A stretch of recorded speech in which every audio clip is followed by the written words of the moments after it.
Zero to hero ಪುಸ್ತಕ ಆದಿತ್ಯ ಪ್ರಕಾಶನ ಇವರುಗಳ ಮುಖಾಂತರ ಬೆಳಕಿಗೆ ಬಂದಿದೆ. ಆದಿತ್ಯ ಪ್ರಕಾಶನದ ಪ್ರಕಾಶಕರಾದ ಅವರ ಒಂದು ಎರಡು ಮಾತುಗಳಾಡಬೇಕು ಅಂತ ಕೇಳ್ಕೊಳ್ತಾ ಇದ್ದೇವೆ. ಪ್ರಕಾಶಕರು ಭಾರತಿ ಪ್ರೇಮ್ ಕುಮಾರ್ ಅವ್ರ ವೇದಿಕೆಗೆ ಬಂದು ಅವರ ನುಡಿಯನ್ನು ತಿಳಿಸಬೇಕು ಅಂತ ಕೇಳ್ಕೊಳ್ತಾ ಇದ್ದೇವೆ.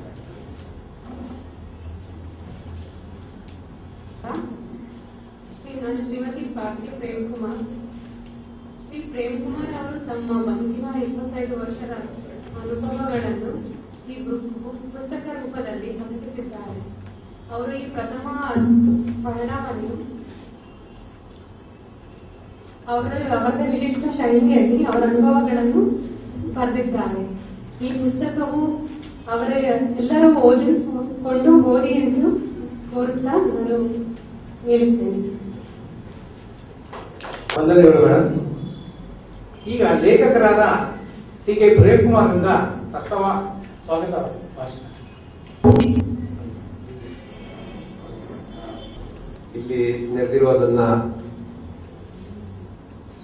ಆತ್ಮೀಯರು, ಬಂಧುಗಳು ಮತ್ತು ಸ್ನೇಹಿತರುಗಳಿಗೂ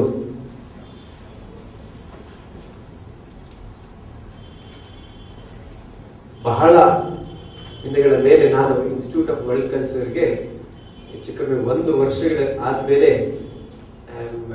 ತಿರ್ಗಾ ಈ ಒಂದು ಕಾರ್ಯಕ್ರಮದ ಮೂಲಕ ಇಲ್ಲಿಗೆ ಬಂದಿದ್ದೀನಿ. ಕಾರ್ಯಕ್ರಮ ಮುಂಚೆ ಸ್ವಾಗತ ಮಾಡಲಿಕ್ಕೆ ಮುಂಚೆ ನಾನು ಈ ಕಾರ್ಯಕ್ರಮದ ಹಿಂದಿನ ಒಬ್ಬ ರೂವಾರಿ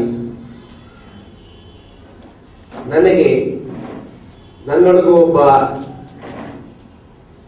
ಬರಹಗಾರ ಇದ್ದಾನೆ, ಅದನ್ನ ಅಭಿವ್ಯಕ್ತಿಗೊಳಿಸು ಮಾಡು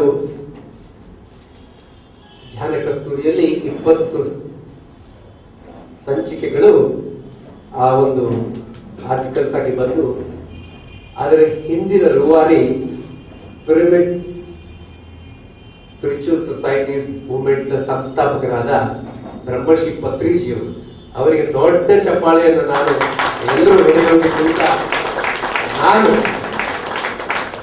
ನನ್ನ 25 ವರ್ಷಗಳ ಏನು ಕೆಲವರು ಹೇಳ್ತಾರೆ ಬಹಳ ಸಾಹಸ ಅಂತ, ಸ್ವಲ್ಪ ರಿಸ್ಕ್ಫುಲ್ ಜರ್ನಿ ಅಂತ ಹೇಳ್ಬೋದು. 1988 or 87 ಇಟ್ ಸ್ಟಾರ್ಟೆಡ್. ಅವಾಗಿಂದ ಇವರು ಎಲ್ಲ ಗುರುಗಳಿಗೂ ವಂದಿಸ್ತಾ, ಮಹೇಶ್ ಯೋಗಿಯವರಿರ್ಬೋದು, ನನಗೆ ಧ್ಯಾನವನ್ನು ಕಳಿಸಿಕೊಟ್ಟ ನಮ್ಮ ಅಕ್ಕನವರಿರ್ಬೋದು,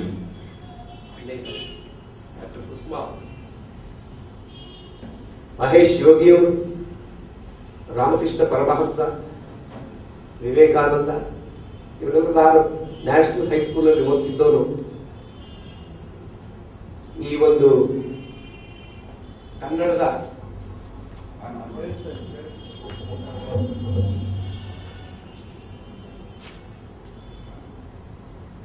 ನ್ಯಾಷನಲ್ ಮಿಡಲ್ ಸ್ಕೂಲ್ ಹೆಚ್ಚು ಕಮ್ಮಿ 1972 ನೇಷನಲ್ ಅಂತ ನಾನು ಅನ್ಕೊಂಡಿದ್ದೀನಿ. ನಾನು ಶುರು ಮಾಡಿದ್ದು ನ್ಯಾಷನಲ್ ಕಾಲೇಜ್ ಬಿಟ್ಟಾಗ 82 ಆಗಿತ್ತು. 10 ವರ್ಷಗಳ ಕಾಲ ನಾನು 7ನೇ ಕ್ಲಾಸ್ವರೆಗೂ ಕನ್ನಡ ಮೀಡಿಯಂಗೆ ಓದಿರೋದು. ಹಾಗಾಗಿ ಸ್ವಲ್ಪ ನನ್ನ ಮೂಲತಃ ಕನ್ನಡದಲ್ಲಿ ಯೋಚನೆ ಮಾಡಿದೆ. ಆಮೇಲೆ 80 ನಾನು ಎಂಜಿನಿಯರಿಂಗ್ ಮಾಡಿದೆ, ಆಮೇಲೆ ಆಯ್ತು. ಹಾಗಾಗಿ ಬಟ್ ನನ್ನ ಒಂದು ಆಧ್ಯಾತ್ಮಿಕ ಗುರುಗಳು ಮತ್ತು ಸಂಬಂಧ ಅವತ್ತಿನಿಂದ ಇವತ್ತವರೆಗೂ ನಡ್ಕೊಂಡೇ ಬಂದಿದೆ. ರಾಮಕೃಷ್ಣ ಆಶ್ರಮಕ್ಕೆ ನಾನು ಬಹಳ ರೆಗ್ಯುಲರ್ ಆಗಿ ವಿಸಿಟ್ ಮಾಡ್ತಾ ಇದ್ದೆ. ಹಾಗಾಗಿ ಅದು ಮುಂದೆ ಬಂದು 1988ರಲ್ಲಿ ಸುಖಬೋಧಾನಂದರು ಅವರ ಪರಿಚಯ ಆಯಿತು. ದಿಲೀಪ್ ಪಟೇಲ್ ಅವರು ಇಲ್ಲೇ ಇದ್ದಾರೆ, ನಿಜವಾಗ್ಲೂ ಅವರು ನನ್ನ ಸಂಪರ್ಕಕ್ಕೆ ಬಂದ ಅವರು ನನಗೆ ಪ್ರಥಮ ಗುರುಗಳು. ಅವರು ಮ್ಯಾನೇಜ್ಮೆಂಟ್ ಗುರು ಅಂತೆ. ನಾನು BE ಆದ್ಮೇಲೆ ನಾನು ಮ್ಯಾನೇಜ್ಮೆಂಟ್ ಮಾಡಿದೆ. ನಾನು ಮ್ಯಾನೇಜ್ಮೆಂಟ್ ಏನು ಅಂತ ಗೊತ್ತಿರಲಿಲ್ಲ, ಥಿಯರಿ ಓದಿದ್ದೆ, ಪ್ರಾಕ್ಟಿಕಲ್ ಆಗಿ ಹೇಳ್ಕೊಟ್ರು. ಒಂದು ಆಧ್ಯಾತ್ಮಿಕದ ತಳಹದಿಯ ಮೇಲೆ ಮ್ಯಾನೇಜ್ಮೆಂಟ್ ಕೂಡ ನೀವು ಮಾಡಬಹುದು, ಬಿಸಿನೆಸ್ ಕೂಡ ಮಾಡಬಹುದು ಅಂತ ಹೇಳ್ಕೊಟ್ಟ ಒಂದು ಅವರಿಗೂ ನಾನು ಈ ಕ್ಷಣದಲ್ಲಿ ಮರೆಯಲಿಕ್ಕೆ ಆಗಲ್ಲ. ಇನ್ನೊಬ್ಬರು ನಾನು ಮರೆಯಲಾರದ ವ್ಯಕ್ತಿ ಮಹಾನ್ ಕೋಶೋರವರು. ಅವರ ವೃತ್ತದಡಿ ನಾನು ದೀಕ್ಷೆಯನ್ನು 1989ರಲ್ಲಿ ತೆಗೆದುಕೊಂಡೆ. ಹಲವಾರು ರೀತಿ ಧ್ಯಾನ ಮಾಡ್ತಾ ಇದ್ವಿ. ಆದರೆ ಅದರ ಹಾಗೆ ಮುಂದೆ ಬರ್ತಾ ಹಲವಾರು ಕ್ಷೇತ್ರಗಳಿಗೆ ನನ್ನ ಕರ್ಕೊಂಡೋಯ್ತು. Though I was in business, ನನ್ನ ಒಂದು ಇಂಟ್ರೆಸ್ಟ್ ಅಥವಾ ಏನಿದೆ ಆಸಕ್ತಿಗಳು ಎಲ್ಲ ಕಡೆಗೆ ಕರ್ಕೊಂಡೋಯ್ತು. ಅದು ತಿರುವಣ್ಣಾಮಲೈ ಇರ್ಬೋದು, ಅರವಿಂದೋ ಆಶ್ರಮ ಇರ್ಬೋದು, ಪಾಂಡಿಚೇರಿ ಆನಂದಾಶ್ರಮ ಇರ್ಬೋದು, ಹಾಗೆ ಪುಟ್ಟಪರ್ತಿಯ ಸತ್ಯಸಾಯಿಯವರು ಇರ್ಬೋದು. ಸತ್ಯಸಾಯಿಯವರು 2005ರಲ್ಲಿ ಪತ್ರಿಜಿಯವರ ಪರಿಚಯವಾಗಿ ಒಂದು ಸಮಗ್ರ ಈ ಎಲ್ಲ ಗುರುಗಳ ಸಮಗ್ರ ಚಿತ್ರಣವಂತೆ ಏನು ಎಲ್ಲೋ ಅಲ್ಲಿ ಇಲ್ಲಿ ಒಂದು ಫಿನಿಶಿಂಗ್ ಟಚ್ ಪ್ರಾಬ್ಲಮ್ ಇತ್ತು ನೋಡಿ. ಆ ಫಿನಿಶಿಂಗ್ ಟಚ್ ಕೊಟ್ಟಿದ್ದು ದೊಡ್ಡ ಒಂದು ನನ್ನ ಒಂದು ಜೀವನದಲ್ಲಿ ಬಂದವರು ಬ್ರಹ್ಮಶ್ರೀ ಪತ್ರಿಜಿಯವರು. ಅವರ ಚರಣಗಳಿಗೆ ನಾನು ಈ ಒಂದು ಪುಸ್ತಕಗಳನ್ನ ಅರ್ಪಣೆ ಮಾಡ್ತಾ ಇದ್ದೀನಿ. I dedicate this book to all the great masters who are witnessing here R Astro. So ನನ್ನ ಒಂದು ಈ 25 ವರ್ಷಗಳ ಅನುಭವ ಮತ್ತೆ ಈ ಒಂದು ಸಭೆ ನೋಡ್ತಾ ಇದ್ರೆ ಹೊಸ ಚಿಗುರು, ಹಳೆ ಬೇರು ಕೂಡಿರೋದು ಮರ ಸೊಬಗು. ಎಲ್ಲ ಹಿರಿಯರು ಕಿರಿಯರಿದ್ದಾರೆ. ಅದ್ರ ಬಗ್ಗೆ ನಾನು ಬಹಳ ಕಿರಿಯವ.